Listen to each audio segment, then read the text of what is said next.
राजगढ़ वासियों, राजगढ़ में राम नाम की लूट मची है। अब ये लूट क्यों मची है इसकी जानकारी तो हम आगे देंगे, लेकिन आज राजगढ़ जिले से भाजपा प्रत्याशी रोडमल नागर ने अपना नामांकन पर्चा दाखिल किया। नामांकन पर्चा जब उन्होंने दाखिल किया तो राजगढ़ में एक बड़ा शक्ति प्रदर्शन भारतीय जनता पार्टी की तरफ से देखने को मिला। इतना बड़ा शक्ति प्रदर्शन कि पूछिए मत। राजगढ़ जिले में मध्य प्रदेश की राजनीति के बड़े बड़े चेहरे आए थे। मुख्यमंत्री डॉक्टर मोहन यादव आए हुए थे, पूर्व मुख्यमंत्री शिवराज सिंह चौहान आए हुए थे, भाजपा के प्रदेश अध्यक्ष बी.डी. शर्मा आए हुए थे और मध्य प्रदेश सरकार के और राजगढ़ जिले के दो मंत्री भी उसमें मौजूद थे और मंच जो है दिग्गजों से भरा हुआ था। महफिल जो है लगी हुई थी और जैसे ही मंच पर मोहन यादव जी आते हैं तो फिर उसी स्टाइल में हाथ हिलाते हुए आते जिस स्टाइल में वो जो है जनता को संबोधित करते हैं। लेकिन उनके भाषण की जो हेडलाइन थी वो हेडलाइन ये थी कि दिग्विजय सिंह जो है रामद्रोही है, इन्होंने हमेशा हिंदू मुस्लिम को लड़ाया है। ये उनकी मुख्य हेडलाइन थी। दिग्विजय सिंह पर तंज कसते हुए मुख्यमंत्री डॉक्टर मोहन यादव ने कहा कि दिग्विजय सिंह सबसे बड़े रामद्रोही है। पूर्व मुख्यमंत्री शिवराज सिंह चौहान आए तो उन्होंने भी दिग्विजय सिंह पर हमला किया और कहा कि जब आप मुख्यमंत्री थे तब आपने राजगढ़ का विकास क्यों नहीं किया, और जो व्यक्ति मुख्यमंत्री रहते हुए विकास नहीं कर पाया वो क्या आपका सांसद बनेगा तो राजगढ़ जिले का विकास होगा क्या। हालांकि पूर्व मुख्यमंत्री शिवराज सिंह चौहान के इस भाषण में दमबाजी तो थी, दमदार भाषण था उनका। विकास के मुद्दों पर उन्होंने राजगढ़ जिले की जनता से वोट मांगने की अपील की सांसद रोडमल नागर के पक्ष में और दिग्विजय सिंह को खूब घेरा भी। लेकिन डॉक्टर मोहन यादव ने राम नाम की यहाँ पर लूट मचाई। दिग्विजय सिंह के राम भक्त होने पर उन्होंने सवालिया निशान उठाए, लेकिन दिग्विजय सिंह हमेशा कहते हैं कि मैंने भी चंदा दिया है और चंदा जो है पूर्व मुख्यमंत्री शिवराज सिंह चौहान से ज़्यादा दिया है, 1,11,000 कुछ उन्होंने। वो हमेशा अपने भाषणों में या फिर मीडिया से चर्चा करते हुए बोलते हैं कि हम अगर राम भक्त नहीं होते तो हम राम मंदिर में चंदा देते क्या। लेकिन भाजपा हमेशा उनके राम भक्ति पर सवाल उठाती है।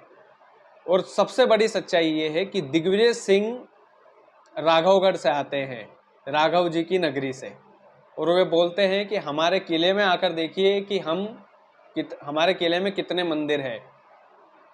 राघव जी का मंदिर है, हनुमान जी का मंदिर है और भी कई कुल देवी देवताओं के उनके किले में मंदिर है, और नर्मदा जी की वे परिक्रमा कर चुके हैं। फिर भी हमेशा हिंदुत्व के मुद्दे पर दिग्विजय सिंह जी को क्यों घेरा जाता है, ये सबसे बड़ा सवाल है। सवाल यह है कि भारतीय जनता पार्टी को शासन में, मध्य प्रदेश के शासन में लगभग 20 साल होने को हैं अभी, और अभी तो जनता ने और मौका दे दिया है। तो इतने लंबे समय का कार्यकाल आपका रहा तो आप विकास के मुद्दों पर वोट क्यों नहीं मांगते जनता से, धर्म के नाम पर ही क्यों मांगते हो। और सबसे बड़ी चीज ये है कि राजगढ़ जिले में सांसद रोडमल नागर 10 साल तक सांसद रहे, 10 साल तक वो सांसद की कुर्सी पर रहे। मोदी जी के नाम पर 2 बार जीते भी, हो सकता है तीसरी बार भी जीते, और अगर जीते दिग्विजय सिंह के सामने तो मंत्री पद पर भी पहुंचे। लेकिन जनता उनसे यही सवाल करती है कि आपने किया क्या है राजगढ़ जिले के लिए, कौन सा विकास किया है। तो विकास के नाम पर सांसद रोडमल नागर जी वोट क्यों नहीं मांगते हैं, मोदी जी के नाम पर क्यों मांगते हैं। राजगढ़ की जनता हमेशा उनसे यही सवाल करती है, लेकिन इस सवाल से वो मुकरते हैं और हमेशा अपने भाषणों में बोलते हैं कि कमल का फूल हमारा जो है वो चेहरा है और हम मोदी जी के नाम पर ही जो है वोट मांगेंगे। तो राजगढ़ की जनता उनसे सवाल पूछ रही है कि आप इतने समय तक सांसद रहे, 10 साल में, हमारे गांव में आप कब आए थे, हमारे इलाके में आप कब आए थे।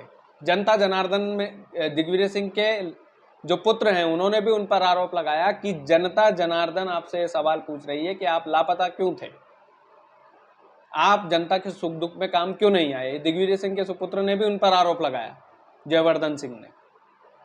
तो ये जो राजनीति राजगढ़ में चल रही है ये तो एक नेक्स्ट लेवल तक जा चुकी है। बड़े बड़े चेहरे, भारतीय जनता पार्टी के बड़े बड़े चेहरे राजगढ़ जिले में आ रहे हैं, दिग्विजय सिंह को घेर रहे हैं, उनको जो है धार्मिक मुद्दों पर घेरा जा रहा है। मिस्टर बंटाधार उनको लगातार बोला जाता है मैंने उनसे इंटरव्यू में पूछा था दिग्विजय सिंह से कि भारतीय जनता पार्टी के लोग आपको मिस्टर बंटाधार क्यों कहते हैं, तो उनका सीधा सीधा दो टूक जवाब था कि इसके अलावा उनके पास मुझे बदनाम करने का कोई दूसरा तरीका नहीं है, इसलिए वो मुझे इस नाम से बुलाते हैं। लेकिन कहीं ना कहीं इस बात में सच्चाई है कि मुख्यमंत्री जब आप थे तो राजगढ़ जिले को कहीं से कहीं ले जा सकते थे। इंदौर और भोपाल के कंपैरिजन में आप खड़ा कर सकते थे, कम से कम उज्जैन और शाजापुर के कंपैरिजन में तो खड़ा कर ही सकते थे। आपने वो क्यों नहीं किया? इतना विकास राजगढ़ जिले में होना चाहिए था, उतना विकास क्यों नहीं हुआ? ये सवाल इतिहास हमेशा से दिग्विजय सिंह से पूछता आ रहा है और आगे भी पूछेगा। और जो पूर्व मुख्यमंत्री शिवराज सिंह चौहान ने उनके भाषण में यही बात बोली कि मुख्यमंत्री रहते हुए उन्होंने विकास नहीं किया तो फिर सांसद रहते हुए करेंगे क्या? लेकिन वर्तमान सांसद ने भी तो राजगढ़ जिले को जो सौगातें देनी थी वो नहीं दे पाए। शिक्षा के क्षेत्र में हमारा जिला आखिरी नंबर पर है। स्वास्थ्य किसी का बिगड़ जाता है तो फिर लेकर दौड़ना पड़ता है, रेफर हो जाते हैं यहाँ से लोग। रोजगार के देखो तो रोजगार है नहीं युवाओं के पास। 72,000 रुपये में हमारे राजगढ़ जिले का जो युवा है वो हल ही लगना पड़ता है उसको।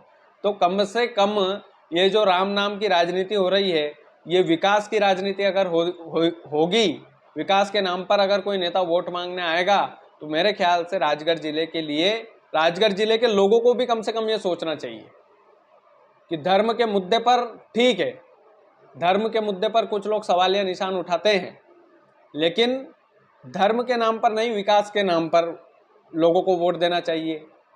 धर्म के नाम पर नहीं, विकास के मुद्दों पर लोगों को अपने जनप्रतिनिधि को चुनना चाहिए। और ये दोनों नेता फ्लॉप है विकास के नाम पर। चाहे सांसद रोडमल नागर हो, उन्होंने भी इतना कुछ राजगढ़ जिले को दिया नहीं है 10 सालों में जो उनको देना चाहिए था।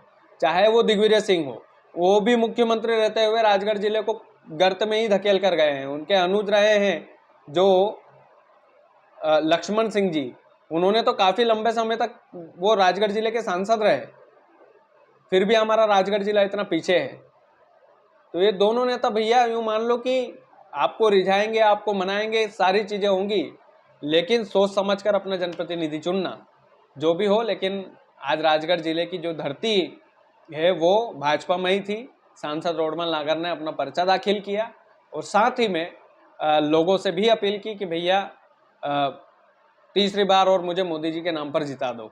अब ये राजगढ़ जिले की जनता जो है वो डिसाइड करेगी कि उनको जिताना है कि हराना है, ये तो जनता जनार्दन के हाथ में होता है। लेकिन भाजपा में आज राजगढ़ जिला था, बड़े बड़े दिग्गज राजगढ़ जिले की धरती पर आए थे और दिग्विजय सिंह पर निशाना साधने के लिए आए थे। लेकिन दिग्विजय सिंह कितना कुछ होता है, कल उनका भी नामांकन है हालांकि, और उन्होंने कही है कि हमको तो कार्यकर्ताओं की भीड़ नहीं जुटाना है, हमको शांतिपूर्ण तरीके से हमारा नामांकन जो है वो दाखिल करना है। अब देखना होगा कि जीत किसकी होगी। राजगढ़ जिला जो है वो अभी फिलहाल में तो दिलचस्प जो है यहाँ का मैदान बना हुआ है। बाकी लोग, आप लोगों से अपील है कि आप वीडियो को ज़्यादा से ज़्यादा शेयर कीजिएगा। चैनल यदि आपने सब्सक्राइब नहीं किया तो प्लीज़ कर लीजिएगा। बहुत बहुत धन्यवाद।